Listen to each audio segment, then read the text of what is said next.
Hi, and welcome to episode 99 of the Untethered Podcast. Today, we have Brittny Sciarra joining us.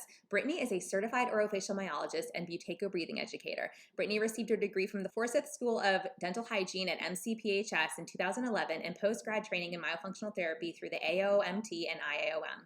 Brittny takes a passionate and optimistic approach in preventing and treating the causes of orofacial myofunctional disorders, getting to the root of the problem instead of merely treating the symptoms. Her private practice is based in Cheshire, Connecticut, where she offers in-office appointments and teletherapy. Brittny spends her time not doing myo with her boyfriend and two dogs, Kobe and Bo. Quick disclaimer, all information, content, and material of this podcast are the opinions of the speakers and is for the informational purpose only and not intended to serve as a substitute for the consultation, diagnosis, and/or medical treatment of a qualified healthcare provider. Welcome to the Untethered Podcast. I am your host, Hallie Balkin. I'm a certified orofacial myologist, feeding specialist, and mentor. This podcast is all about getting your questions answered and collaborating with colleagues to bring you the most up-to-date information in the orofacial myofunctional therapy, tethered oral tissue, and airway space. I challenge you to keep an open mind and join my mission to get this information out to the masses. Let's get started. Brittny, I am so excited to have another fellow podcaster joining me on the pod today. Welcome. Thank you. Thank you so much for having me. And I've told you this before, you were my inspiration to start my podcast. There wasn't one for hygienists out there. So I was like, oh my gosh, I'm obsessed with Hallie's podcast. I'm going to have to do this now. I love it. I love that you're basically filling that same void that I wanted to fill for, myofunctional therapists and talking about all things myo, touch, airway. And so I love that you were like, oh man, this doesn't exist. I have to do it. I totally get that. I love it. So let's jump right into talking more about the hygienist's role and why hygienists are actually great airway advocates. Yes. So, when you know this, we know that the mouth is the gateway, to overall health. And we spend a lot of time in patients' mouths, right? As hygienists, whether it's a child prophy, adult prophy. So we're seeing it all. And, we don't learn this in hygiene school. Like you don't learn in your graduate program as an SLP. It's something that we learn through furthering our education, but it's literally in front of us for 30 minutes, 45 minutes, an hour, however long you're with that patient. So just being able to connect those dots. I mean, we know sleep disordered breathing, how often it goes undiagnosed, and looking, past obstructive sleep apnea and thinking more that broader term of sleep disordered breathing, and just really, not only wanting to improve our patients' quality of life, but also the impact that, we can make in the operatory and outside of the operatory. So I had, the opportunity to write an article for one of our hygiene magazines. It's called Dimensions of Dental Hygiene, I think is the proper term. And I wanted to get the awareness out there for hygienists, because I know for me, like I get upset when people just consider us tooth cleaners, because we're so much more than that. And we can get into that monotonous, routine. You go in at 7:30, you leave at 5:30, we're cleaning teeth, right? Okay. So I wanted to spread this awareness to hygienists, but I also wanted to be able to catch their attention. So I actually made the article, I linked it to Kobe Bryant. And the time that I wrote the article, it was with the passing of Kobe Bryant. And I think everybody can agree, huge fan of Kobe Bryant, the amazing work he did on the court, off the court, and his whole Mamba mentality. And it really resonated with me. My boyfriend's a huge basketball fan. So we talked a lot about Kobe Bryant, and he had got the book and I read some of it, and I'm like, wow. I'm like, Kobe Bryant was way cool. Like, I didn't know how cool he was. Yeah. And I love that passion, right? We kind of just talked about that. Like, we get so excited about this stuff because it doesn't seem like work. We always want to learn more. So I had tried to pull in everybody's attention by saying to use that Mamba mentality in the dental hygiene career and furthering yourself, not only for yourself, but for our patients, and making that impact outside of the dental operatory. And, if you want to be a dental hygienist and you want to stick working in your dental office, kudos, that's awesome. You can still make a huge impact. If you want to take that route and work outside of the operatory and become a myofunctional therapist, kudos too. There are so many options in the field of airway, and just being able to be advocates for our patients and, getting to the root of the problem instead of just treating the symptoms. I think that dental professionals are really at the forefront, and there's definitely more moving parts now than there ever were between, in 2017, that ADA policy came out stating that, all dental professionals should screen their patients. There's awesome stuff right now with children. So the ADA just released, I want to say it was in December, a brochure for children and sleep disordered breathing. And as you know, like that's amazing because it's that education that's missing. It's that awareness that it needs to start in the home and parents knowing like what exactly to look for. I always say to everybody, I wish there was a class. I don't have kids yet. Someday I hope to. I wish there was a class that was like mandatory for moms to take before they have their children, right? We all we had that class because these babies show up in our lives and we're like, okay, I hope I don't break it. Like, what do I do with this little thing? And like, I've always loved children, but still you first of all, you forget everything you know when you have kids. I will say that, like the SLP, feeding therapist, all of that, I forgot about all of it with my own child, like in my arms. And I was like, help colleagues, like, what do I do? Like, and I had a child who did not feed well. And I also wasn't in the tongue tie space yet. I was doing ped feeding, but mostly from like the 12-month up crowd. So, even though I had education, I didn't have that education in grad school in ped feeding, in myo, in Airway, none of that. And so this for me was all post grad. And it was a snowball effect as I went through this own experience myself. So, I mean, if we could have that manual that just said, hey, when this goes wrong, like this is the route you take. And when that goes wrong, go this direction. I mean, someone create that. That would be great. Yeah.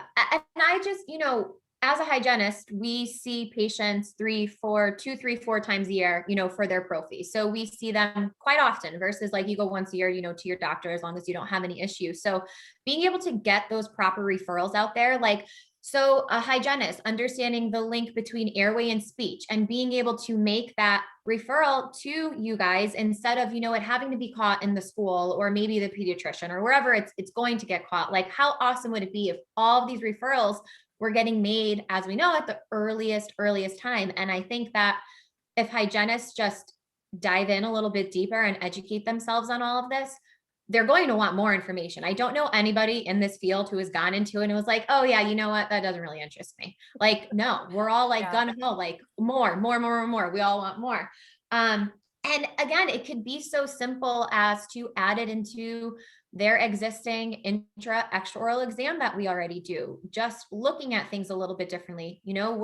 We see the back of the throat the entire time that we're doing our prophy, but why is that soft palate red and irritated? Why is the tongue scalloped? Those nostrils are a little asymmetric. Like what's going on there? Is their septum deviated? Like we have such a clear view of this and just learning to really connect all of those dots. I want like every hygienist to become an airway advocate. Well, and I love that. And we actually had this presentation last night in our Myo membership with an RDH who's a QOM. And she said, she said a lot of what you said too, with like screening when they're in the chair, and the other thing she said was, but also just take a look at them when you go to get them from the waiting room. Like, is their mouth open at rest? Like that is your first window of opportunity into knowing like what might be going on with the airway. And that should tip you off as to whether or not you want to look further. And I was like, I mean, that's so smart, but like, what a great tip that, and you're saying you guys have this mouth right there in front of you that you're looking at the whole time. But, it's like, we tend to look at things like in silos, right? And that's even when I go back and I'm doing a feeding eval or even my myo evals and I watch them eat something, I like to video record it because I will go back and watch that video 5 times. I will look at what the tongue is doing, what the jaw is doing, what the lips are doing, with the whole face, the shoulders. Like I watch everything individually and then look at it together because we know there's so many compensations going on when there's an issue. And like, how else do you see them unless you really pay attention to each individual part of the orofacial structure and surrounding supporting structures like the neck and the shoulders and my posture. all the above. Exactly. I'm like, okay, everybody sit up straight. But it's so true. Like we have, I mean, obviously with COVID, everything's a little bit different now. Waiting rooms aren't always open and people are coming in with masks. So being able to observe their lips isn't the easiest right now, but I have a position right now where I'm able to educate hygienists on the importance of all of this. And, the biggest thing, because as hygienists, and I'm sure, in your field too, like you only have a limited amount of time. So when you get told you now have to add in another assessment, I'm going to put that like in air quotes, because it's not another assessment, right? You're just you're already doing it, Yeah. you know? So, and I always tell hygienists to read Angie's article about the eyes, Yes. because that's another gateway into what you're going to find into the mouth. And, you know, we've been, as a hygienist, we learn in school, documented occlusion, all of that. But it wasn't until I became a myofunctional therapist that I truly understood why it's important. Like, okay, they don't have straight teeth, they need to go see the orthodontist. Like, no, why aren't those teeth straight? What went on here? Something's not right. Right. Or why are they in their second round of braces? That should tip you off right away, right? Like something is not right. Absolutely. So, I mean, so for you, with your personal experience, at what point in your hygiene career did you fall into myo? And like, did you immediately just go, okay, hold up, everything is different. I'm totally, I mean, I know your podcast title is, you know, the Myo Eyes, right? Uh-huh. And so we know that once your Myo Eyes are on, we say you just don't, you can't take them off. You just see it everywhere. But like, what was that like for you as a hygienist? Well, I remember sitting in my first introductory course, and I'm sure everybody feels this, and you're like, oh boy, how many patients went through where I did not catch any of this on? And you're like, holy cow, now when they come in, I have to tell them all this stuff that I now know. And they're going to ask me, why didn't you tell me this before? And I will be honest with them that I took this course and now, you know, list everything off to them. But my mind was just so blown. And I had gotten into it.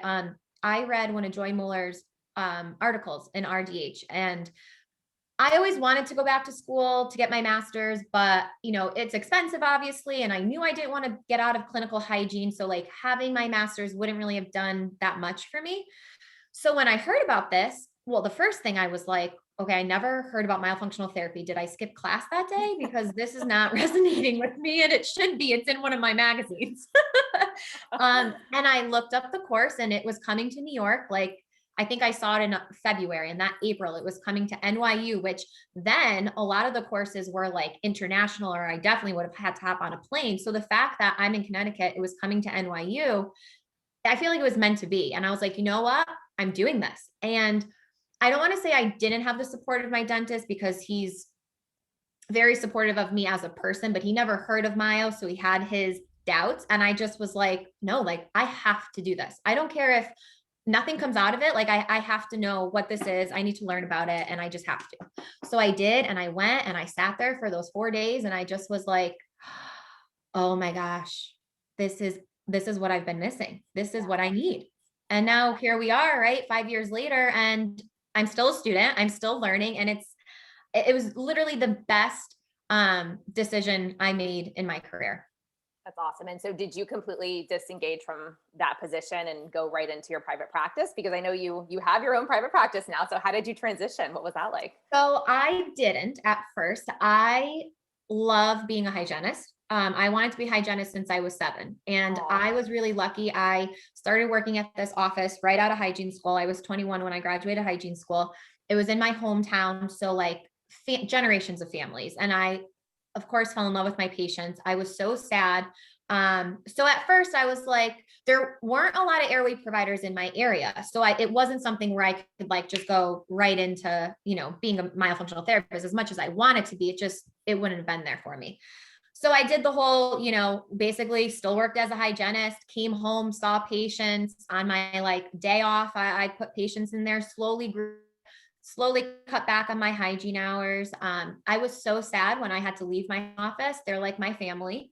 I had to, right? This is where my heart is, and technically consider that particular practice an airway practice. So it just wasn't really in line with my beliefs anymore. So I love them. I love them dearly. I miss them, but I wanted to get where I am with my career. So yeah, I did hygiene for a while with myo, and then now I'm myo.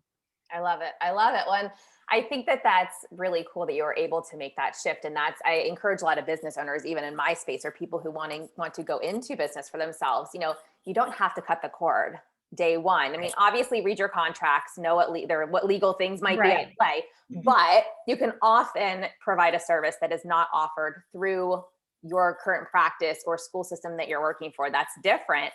on your own, on the side, and slowly beef up your hours, cut back if you can at the other place, and then go for, or once you feel like you have enough of a caseload that's growing, then disconnect. But exactly. It's definitely a shift too, from going from employee to business owner. So, and me, I love all the subconscious reprogramming, identity, mindset stuff. So was there a big mindset shift for you? Like, how did you do that? Oh gosh, yeah. And I think, I don't know if maybe I would have been a little bit more successful earlier if I shifted my mindset sooner than I did. I'm not really sure, but yeah, because I feel like, as a hygienist, like, okay, I'm the hygienist and the doctor's here. So it becomes ingrained in us. And I don't think that hierarchy is like, it wasn't pushed on to me by my boss. Like I said, my boss was super supportive, super, valued my opinion. Like, I don't want to say that he pushed that on me. It was myself. And that's the thing, right? We do this to ourselves. We can be our own worst enemies with these self-limiting beliefs. So when I decided to go off, I was a little bit nervous. I'm like, okay, how am I going to talk to these doctors? Like, I'm not that hygienist working under this doctor anymore. Like, I'm Brittny, I'm myofunctional therapist, I'm CT orofacial myology. It's me. I wear all the hats. So yeah, I think that was a huge shift for me. And I always tell people that I feel like when you become a myofunctional therapist, you obviously expect all of this growth in your career, but the growth I experienced as an individual and becoming an entrepreneur, like, surpassed anything I ever even thought that it could be.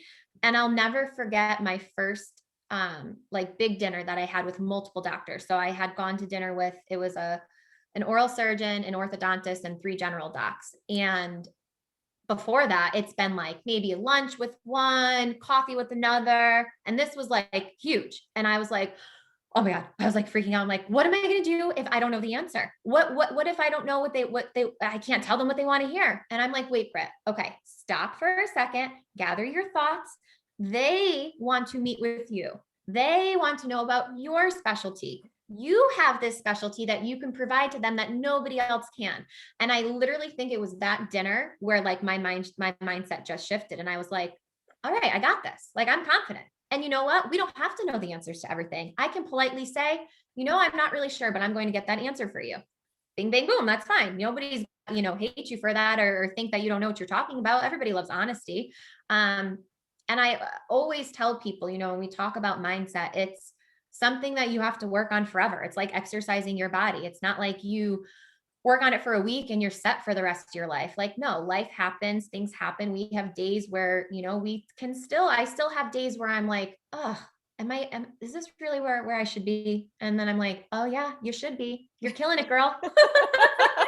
I love that. I mean, you said so many key things in there that I think are so important to highlight. One being, as business owners, we all have those days. And like, I don't know, I work with an energetic healer. I'm like way woo now. And so people probably, if you're listening and you don't like this, you can hit pause now. Not going to go too crazy, but I will tell you, like, the energy in the beginning of January was CRAP. It was just like heavy AF. And I was like, I don't feel like working. I don't feel like owning a business. I don't feel like dealing with my private practice. I don't feel like, and that's just the honest truth. And that happens. We go through seasons and like, I'm back at it. It's, it took me like a week or two and I got back in it and I'm like, okay, I'm good now. I don't know what that was all about. And when I say like the energy on the planet, I'm not talking about like what was going on with political stuff, what was going on in the news. Like, I'm not talking about that. I'm talking about like more like legit like energy out in like the ethers and like, outside of our 3D reality that a lot of us know on a day-to-day basis. But yeah, for me, it hit me hard. And so I go through the same type of things. And I think it's so important that we highlight that because people think you get into business for yourself. You're your own boss. Yes, you're going to have some bumps in the road, but it's going to be all good because you get to make the decisions and like, yes, it is. But there's the struggle, right? We all get on the struggle bus sometimes. And the people who are successful are the ones who basically go like, okay, I recognize this and I'm just, I need to snap out of it, shift my attention and keep going. And, things are going to look up again. And so, and it's not always tied to money. It's not tied to how many people are on your schedule. Like, it could just be energy. And so I think that was really cool that you said that because I think people need to know, like, it's not all, butterflies, rainbows, roses, No. unicorns all the time. Like it's just not. And you make it look that way out in the beautiful world of Instagram. Right. And Facebook, but like, I also try to be very real and be like, hey guys, my house is a mess, but my kids are healthy. Our bellies are full and like everyone's happy. So there's always something to be thankful for, right? And you have to be, I think it's important that I think it's important that you can balance, right? Your work life, your family life, seeing your friends, you exercising, taking care of yourself, all of that. But I also truly believe that as much as you should be able to rely on your support system and your family, like I know for me, I have to be in control of like bringing myself back to normal and I don't want to say bring myself back down to normal, but like leveling with myself and just saying, you know what, Britt, like I talk to myself. I don't care who knows that. I talk to myself every day. You should. It's good. Yeah. It's good for you. Like this is okay. Like you're having a bad day. It's all good. You're feeling like you're not getting where you need to be, but you just accomplished 5 things on your to-do list. So you check those off. You feel great about that. And you move on to the next day and you wake up with a better attitude. And sometimes you don't, you could be great one day and the next day you wake up and like you said, you're just like, like, I don't want to do this, and it's going to happen and it's totally okay. It's just what's most important is how you push through that and continue to push through it. And I'm all about positive affirmations and reminding myself, how far I've come and who I am and, totally only surrounding yourself with people who support your goals, because that could be, nobody wants that negativity in their life. Nobody wants to hear, you shouldn't be doing this, or is that really going to work out? Are you wasting your money? Like, okay, that's fine. You think that, but bye, see you later. I'm going to just do what I want to do because this is how it's going to work. Yeah, no. And the other thing that you said too before, and you've said it a couple of times now, is you made a decision, you decided. And there are so many people who are kind of like floundering all around, like, do I do this? Do I not? They haven't made a decision, right? They're still kind of in this like in between place. And that's why it feels so heavy and it feels overwhelming and you have a hard time, you feel stuck, right? So it's making that decision. And I coach on this a lot too, that you have to decide. Like I had a conversation with my husband yesterday. He'll kill me for sharing this, but like he was talking, I won't say what we were talking about, but he was talking about something. And I was like, do you want to know why this has been a conversation for the past 3 years? Because you have not actually decided what you want. And when you actually figure out what that is and you put on paper and you say, I will have X by this date, I want this, or I will have this, that's when you are committing it into your brain that this is what's going to appear in your life. And I know for some people, they're like, okay, Hallie, whatever, that sounds crazy, but it happens. It works. It's so true. You can manifest what you want. 1,000%. Yeah. And this is also why I just created the elevation movement recently, because I realized that interwoven through just everything that I do, I'm constantly I'm so sick of the narrative. I'm sick of the narrative in the SLP world. I'm sick of the narrative in the myo world. I'm sick of people saying things like, myo is not X, or you shouldn't be doing this because of X, Y, and Z. Or, like, who are you to judge somebody else? You are only responsible for you. Stay in your lane. We will take care of ourselves. Like, look, I get it. If somebody's doing something out of scope, okay, and you have an issue with that, fine, like whatever. Right. I don't want to get involved in any of that because that's not my problem. That's not me. I worry about myself. I make sure that I do what I'm, licensed to do and what I'm qualified to do. But really the whole purpose behind the elevation movement is one, that we are so strong in our identity and who we are, that when you hear all this external noise, you just go, that's noise, and you shove it out of your field and it's gone. And then it's like, then you also have to address the skill set, which is the second part, and gain the skill set that you need. And then the third part is mentorship from people who elevate you and want to see you succeed. And, when I teach people, I teach them because I want them to gain the knowledge so that they can feel really good about themselves, step into their true identity, take that skill set that they've earned, go out, help their patients. And if you become more successful than me, or you go out there and teach more people than I do, or whatever, like we've raised you up on that pedestal, by all means, like you go, girl, like, or guy, whatever, it's like, I feel like we're such a female dominant profession, but that's the whole idea, is like, I want to elevate colleagues and I want to shift the narrative in our industry, because I'm just over it. I'm like, I'm not here for any of that negativity that we've. And it weighs you down, all the be involved in this. Like we all have the same end goal, right? We want to help patients. We want to get them to the correct providers. So I totally agree with that. And so I love to garden, and I tell people that your mindset is like your garden. And for me, and hygienists will get this if they're listening. This is going to be really weird, but we love removing tartar from, okay, especially lower anteriors. When there's a wall of tartar, like flicking that off, it's so gratifying. And I get that same gratification when I pull weeds out of a, I know this is all, I'm letting people now know how weird I am. I love it. Like I love that weed and throwing it back. I tell people all the time, you do that with those negative thoughts. People, any of it, feed your garden and feed it can flourish. End of story. Anything else does not serve you. Yeah, absolutely. I love that. I love that. So let's shift back to our convo a little bit about, hygiene, hygienists and all that fun stuff, because I know that you guys also have created a new organization, or I think maybe you were part of that. I don't actually know who the masterminds were behind, putting this all together, but what is the IAAH? Yes. So it is the International Association of Airway Hygienists. It's amazing. I'm super excited for it because it's the first and only professional association for hygienists who are interested in or actively participating, practicing myo, really anything air related. And there's power in numbers. So this can go, it's only the beginning. And I think that all the benefit as being a member, there's going to be mentorship involved, all different kinds of perks. I don't want to release too much because it's still the beginning. And I just totally suggest all hygienists, if you're interested in this, go and become a member. It's so awesome to have an organization that believes in you and stands behind you.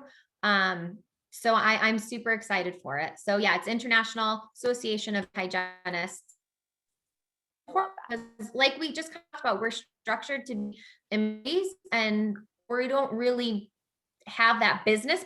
So we really want to be able to support those people who want to grow their own successful business and grow themselves in the field their way. So it's going to be really, really great. That's awesome. I'm excited for you guys. I'll be watching to see what you do. So if we have a hygienist who's listening and they are getting into this space, do you have any tips, like 3 different ways or something that hygienists could begin incorporating Airway into their practice if they're not already doing it? Definitely. I always tell hygienists it takes literally a second to take that Mallampati grade, the Mallampati score. Before you lay the patient's back, shine that light, ask them to open their mouth. Don't have them say have them just stick their tongue out and see what structures you can see. Are they a 3? Are they a 4? We need to probably get a sleep study. Do a sleep questionnaire. If you don't already have a sleep questionnaire that you're giving to your patients, if you're seeing malocclusion, if you're seeing crowding, something went wrong, right? And it's not just let's slap them in braces, but let's get to the root cause, right? The underdevelopment of those jaws.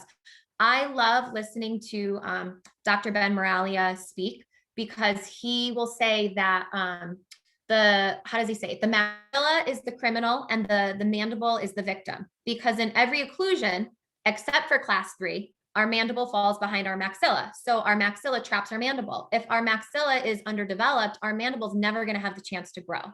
And that I think will make hygienists look at their patients so it's just in such a different light. We're used to like, okay, we're going to document this canine occlusion, this molar occlusion. We're going to write it down. Okay, cool. It's part of our clinical notes. But like, really look at that patient and connect all of the dots.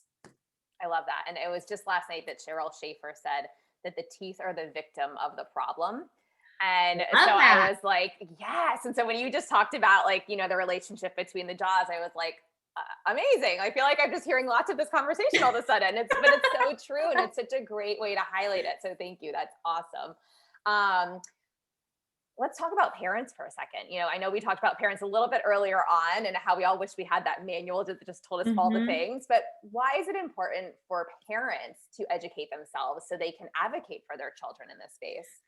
Yeah. I mean, I think too often we hear, I knew something wasn't right. And I always tell parents, go with your gut instinct. For me, I get, and I don't know how it is, for you, might be a little different from hygiene to SLP. A lot of the referrals that I get say that come from an orthodontist for a tongue thrust, and they think that they're just going to come in and I'm just going to make their tongue thrust disappear, and we're just going to do some swallowing exercises and we're going to be good to go. And then I start asking them about how their kids sleep, and they're like looking at me, they're like, why do you want to know this? And then obviously we get into the conversation, we educate, and I'll always tell them, you know film your child sleeping. Literally take your phone, go in there so that you have that evidence. So when you go see the ENT and they tell you that the tonsils and adenoids are enlarged, but we're just going to watch them, you literally can show them like, no, I can't just watch it. I mean, and we both interviewed Dr. McIntosh on our podcasts, and his analogy, if it doesn't hit home, I don't know what else does. And it's a little abrupt, but I love it. You know which one I'm talking about, Oh yeah. right? Yep. Like, how does he say it? If you knew that somebody was basically like strangling your child in their bedroom, how would you handle that? And when he said that, I was like, wow, but we know that that's what is happening. If we know that these children with narrow palates, with sleep disordered breathing are literally starving for oxygen, it's the same exact thing. So why are we just going to wait and see? Advocate for your child.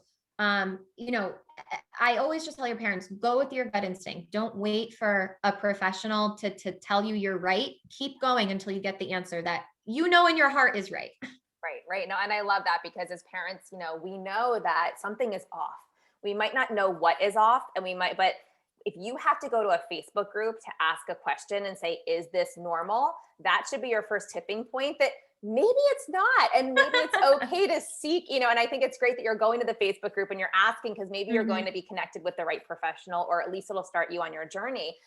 But that's, if some alarm is going off in your head, or you've got some inkling in your gut that is like, something just doesn't seem right, you are probably correct. And it's not meant to be alarmist, but it's meant to be, turn on that advocating, become that mama bear who does not stop until you get the answers that make sense for you and your child. And no, we don't want to go searching for answers that we're seeking with trying to diagnose something that isn't actually there. I'm not saying that, but I just think that there are so many, if parents are listening, because we do have parents listening to the podcast, so many providers, even still in my area, but I know just globally, don't know this information. They're not trained in this. And so there are specialists who are trained in this. Those are the myofunctional therapists, and that's why I call them like airway centric providers, people who have taken lots of courses on airway. And so people say, well, isn't that the ENT? And I'm like, no, there's like a handful of them in the US that really know what they're doing. Literally. I mean, and it's not to downplay what they do. It's not to downplay what they do in their practice, because they are ear, nose, throat doctors. They do understand airway to a degree. We are looking at it from a different lens, and we are looking at it in the fact that the tongue, the mouth drives health. And holistically, if something is going awry in the mouth, chances are that your attention, your sleep, your behavior, your feeding, your speech, your language development, there could be such a snowball effect, all because of some little problem that starts in your mouth. And so I'm like, if we can get that word out, people start looking in the mouth more, I'm like, my job here is done. Literally. And you hear, like, I just heard the other day, well, I don't know, he has the typical energy of an 11-year-old boy. Well, and I'm like, I know I don't have kids, but like, But I hear that too from providers. Like, I've heard even SLPs in some of our groups, and they just say, well, I don't know if it's because they're a 9-year-old boy or because they're not sleeping well at night. And I'm going, well, if you have to question that, like 9-year-old boys should be able to sit at their desk and do their work without being redirected constantly. 9-year-old boys, like, yes, they need to get up and move, but they shouldn't be an Energizer bunny who's hyperactive. That's not quote unquote normal. Like, yes, we want children moving, but no, they shouldn't have to move every waking second of the day. So, it's an interesting conversation, but it comes back to, I always go, can you define normal for me? Can you tell me what you're seeing so that we're on the same page here? That's relative.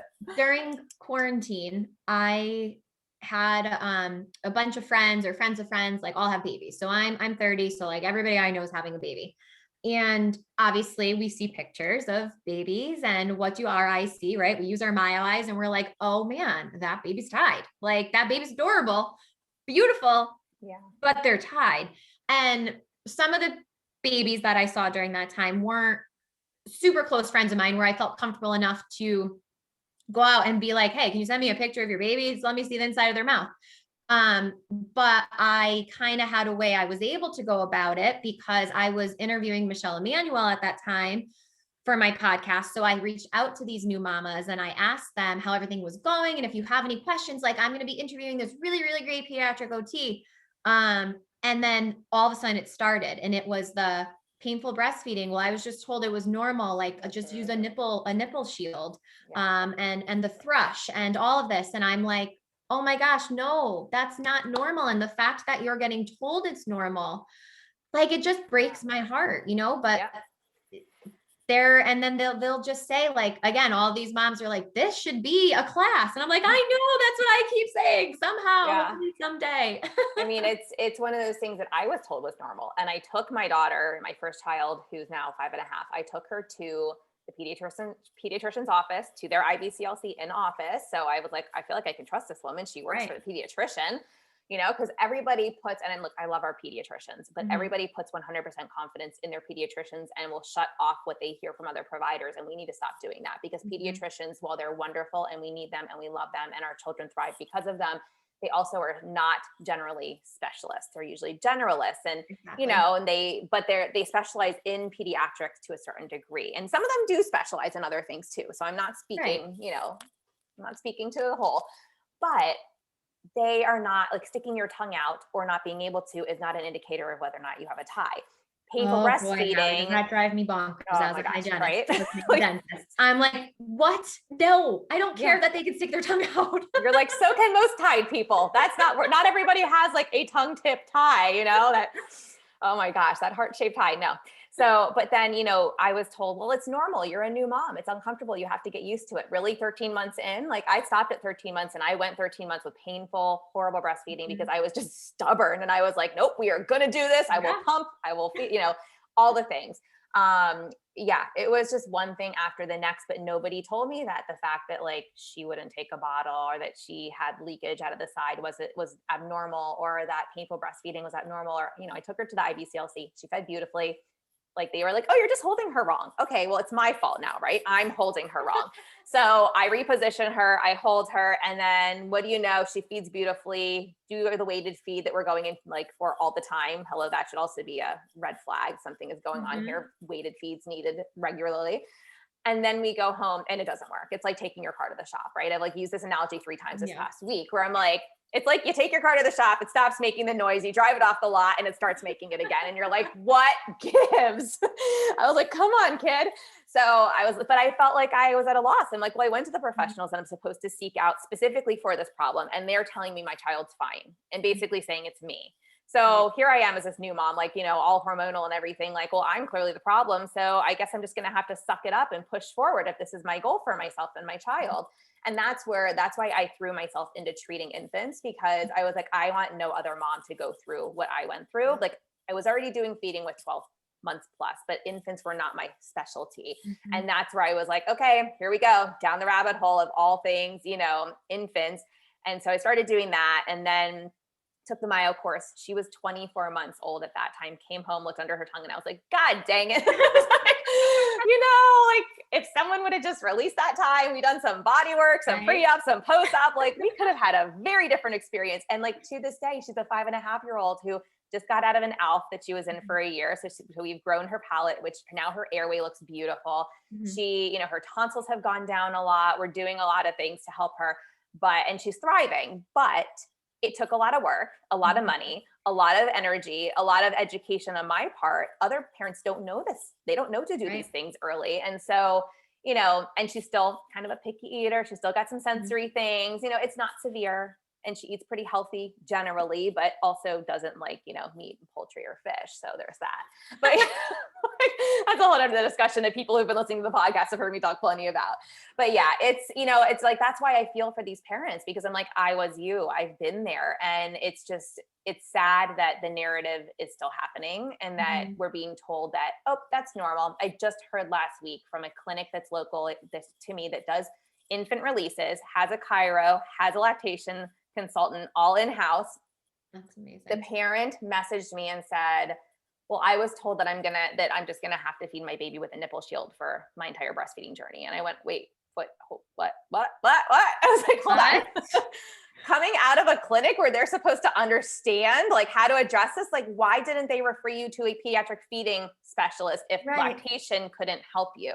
And so there's still even that going on, even within these clinics where they should know better. And, it drives me up a wall because I'm like, now these parents are like, okay, great. I'm in the place where they should know everything. Like I'm with the right people. All these providers are all in the same four walls. This is great. No, apparently not. So that's where I say to parents, like, I feel like we need, rather than this is what it should be like this is what it shouldn't be like. You should not have to be on a supplemental nursing system or a nipple shield or, finger feeding or cup feeding or any of those things with your infant. If you've gone through treatments, like if you're still struggling, you shouldn't be told, oh, I'm sorry, this is just what it's going to be for your entire breastfeeding journey. Like you have to triple pump and use a nipple shield.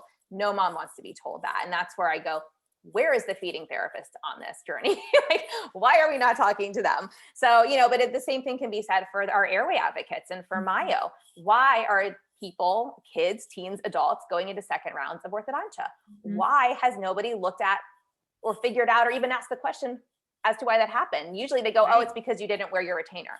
Well, if your tongue is in the right place, it should be a natural retainer to hold that orthodontic work in place. So we shouldn't even need the retainer technically. So yeah, it's, that's where I just tell parents, I'm like, ask the questions, ask all the questions, and, just don't stop asking until you figure out what makes sense. Don't stop. You have the right to ask. I feel like sometimes parents are like, well, I don't want to, when we talk about, and I'm sure you've come across this where you have a patient that wants to go to a provider outside of who you recommended for a tethered oral tissue release. And you tell them how you strongly urge them to go with one of yours, but okay, let's have this conversation with this provider. We're going to ask him X, Y, and Z. And by X, Y, and Z, it's more like a 10 question list, but they're like, I feel bad asking him this. And I'm like, no, you shouldn't feel bad asking him this. You are putting your child's care in him. Absolutely. You ask these questions so that you know, and you get it done right the first time.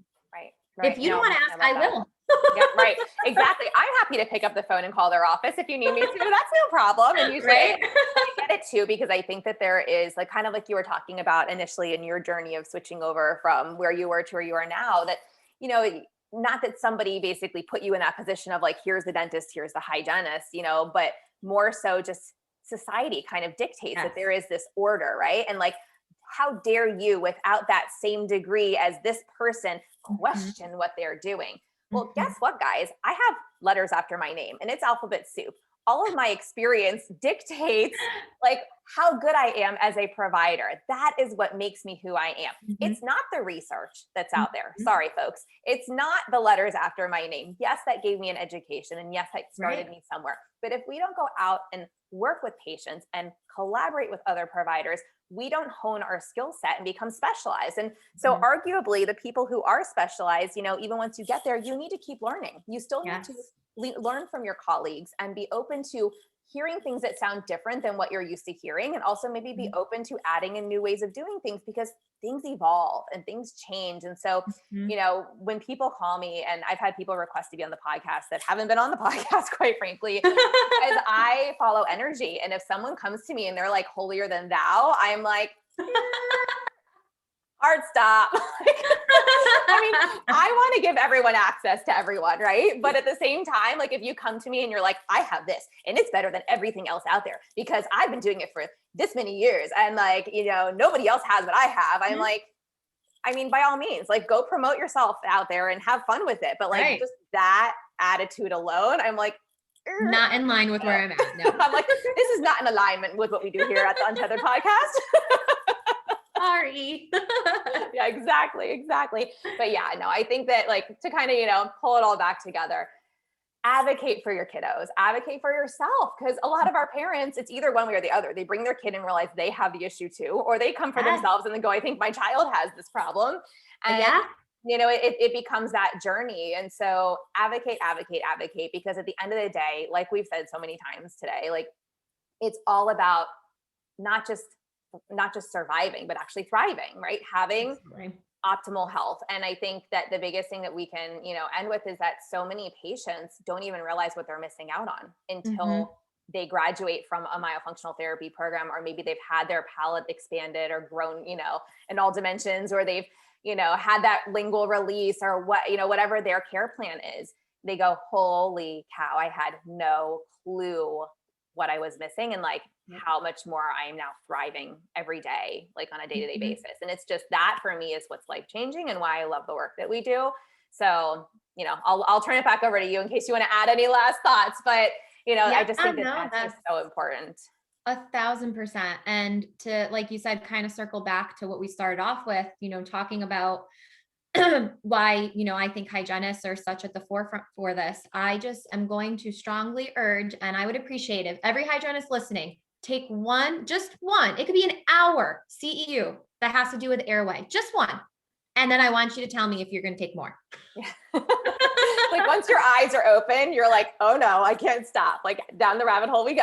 Yeah, because we are so much more than tooth cleaners. And listen, I love being a tooth cleaner. I love being a dental hygienist. I love everything about it. But just having this extra skill set to offer to your patients. And like I said, if you want to stay in your work in the operatory, work with your dentist, the increase in value you can bring to your current dental practice is amazing. Ask your doctor to take a course, bring everybody on board, take an expansive technique. There's the opportunities are just endless for everybody in this field. And again, it's life-changing. You're treating the patient in the chair, out of the chair, their whole body. It's just so important. And there's so much more awareness.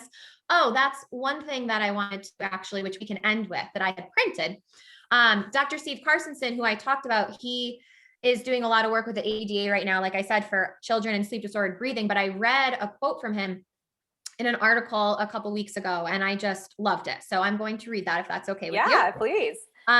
He says, 2 important medical themes are coming together. The realization across all of medicine that proper breathing 24/7 is a critical foundation of health, and children must be observed carefully and taught or treated as early in life as possible in order for them to grow to their maximum potential. So again, that awareness of nasal breathing is everything. It's literally everything. Yeah, no, it is. I mean, and I'm a very morbid person. I'm like, if you can't breathe, you're dead. So I don't understand why this is like still not understood by other people. Yes. But really, right? 3 weeks without food, 3 days without water, like barely 3 minutes without air. Like, no, we can't. We need air. We need to be able to breathe. Or it sounds morbid, but it's true. Like you don't breathe, you're dead. So yeah. And on that note, we'll wrap it up. I know. So Brittny, where can they find you if they want to connect with you? Because I know you offer things too. Yes. So my email address, if you want to contact me, is Brittny, I spell my name weird, Brittny at myctom.com. You can find me on Facebook, Instagram, CT Orofacial Myology. I lecture for Dental Sleep Toolbox and Airway Health Solutions. And again, if you are interested in becoming an Airway hygienist and want to join the IAAH, that website is www.myiaah.org. Awesome. Well, thank you so much. It's been so much fun chatting with you. Yes. Thanks, Hallie, so much for having me on. I really appreciate it. This was fun. Thanks for listening to this podcast. If you want to hear more of these Myo, Tots, Airway, and feeding related episodes, be sure to leave a review on Apple Podcasts or pledge a small amount on patreon.com/the Untethered Podcast. If you found value, others in this space will too. So be sure to share this episode on your social media platforms and join us over on Facebook, on my Facebook page at Hallie Bulkin Biz, on Instagram at Hallie Bulkin, and you can head over to theuntetheredpodcast.com to grab a copy of the show notes, where you can also subscribe to be kept up to date on the latest podcast episodes.